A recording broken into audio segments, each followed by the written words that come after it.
Il est bon de désirer de grandes choses. Il est bon de désirer de belles choses.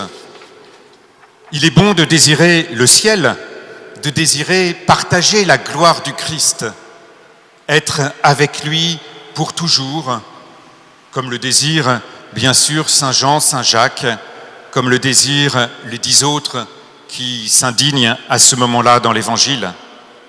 Il est bon de désirer le ciel, il est bon de désirer la vie éternelle. Et c'est ce que vous désirez, chers catéchumènes, vous l'avez exprimé devant nous tout à l'heure en entrant dans cette église, en demandant à l'église ce don de la foi, en demandant à l'église ce don de la foi qui vous conduit à la vie éternelle. C'est la vie éternelle que nous désirons lorsque nous demandons le baptême au Seigneur, et il est bon de nous rappeler ce désir. Nous désirons la vie, le bonheur, partager la gloire de Dieu. Ce désir est bon parce qu'il correspond au projet de Dieu pour chacun d'entre nous. En effet, Dieu veut que nous ayons la vie. Dieu veut que nous soyons heureux pour toujours.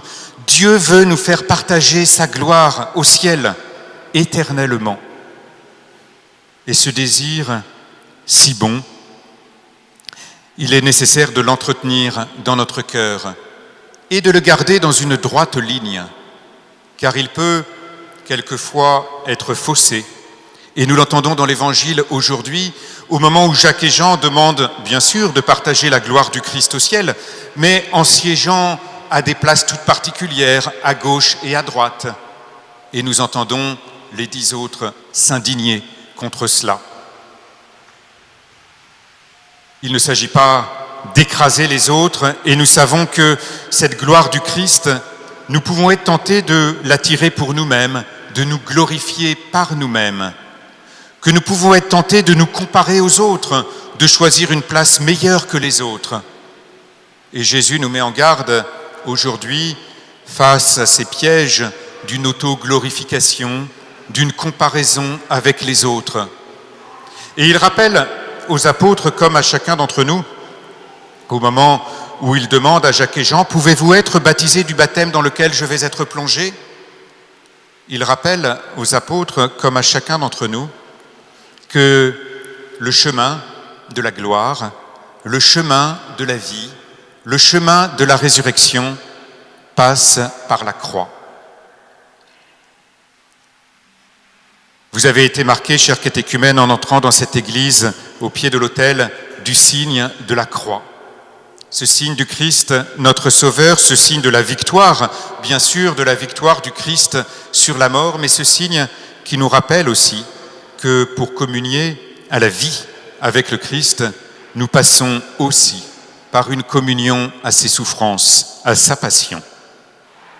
Et nous le voyons d'une manière toute particulière aujourd'hui, avec le récent rapport commandité par les évêques sur la pédophilie, les abus sexuels sur les mineurs dans l'Église.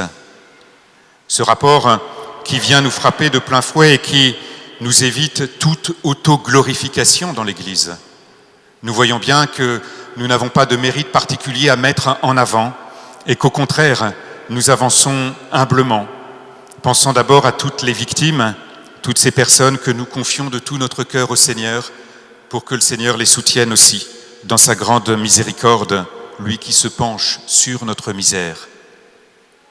Nous sommes marqués aussi parce que, bien sûr, à cause de tous ces actes, nous sommes blessés dans l'Église, une Église que nous rêvons sainte, belle, pure.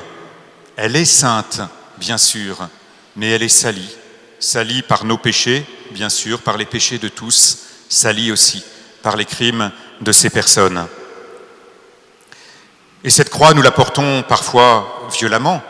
Nous pouvons peut-être recevoir telle ou telle attaque.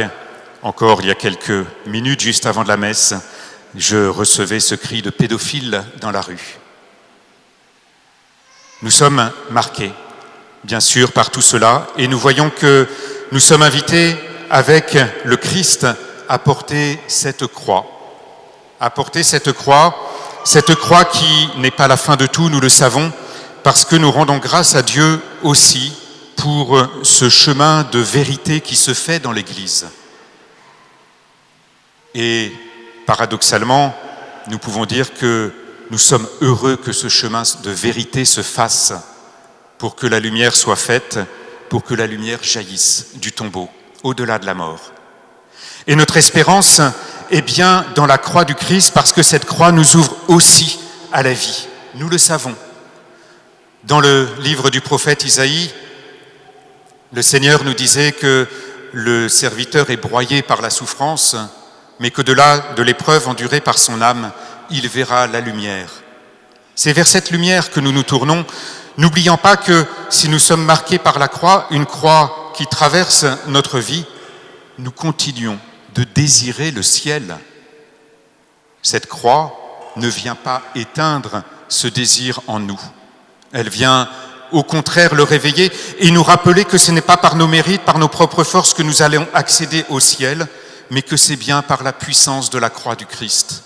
Cette croix qui s'élève dans notre cœur, cette croix qui nous rappelle que Jésus a donné sa vie une fois pour toutes, cette croix à laquelle il nous fait participer, parfois de manière bien mystérieuse, sans que nous en comprenions à chaque fois tout le sens. Il est bon de désirer la vie, il est bon de désirer le bonheur, il est bon de désirer le ciel pour nous-mêmes et pour tous ceux qui nous entourent, pour toutes ces victimes que nous portons dans notre cœur, pour tous ces bourreaux pour qui nous prions aussi, puisque Jésus nous invite à prier aussi pour ceux qui nous persécutent, parce qu'il aime tout homme, nous le savons. Alors demandons au Seigneur dans cette Eucharistie de faire grandir en nous ce désir du ciel, un désir purifié, un désir qui ne s'appuie pas sur notre propre gloire, sur notre propre force, un désir qui s'appuie sur la gloire de la croix. Amen.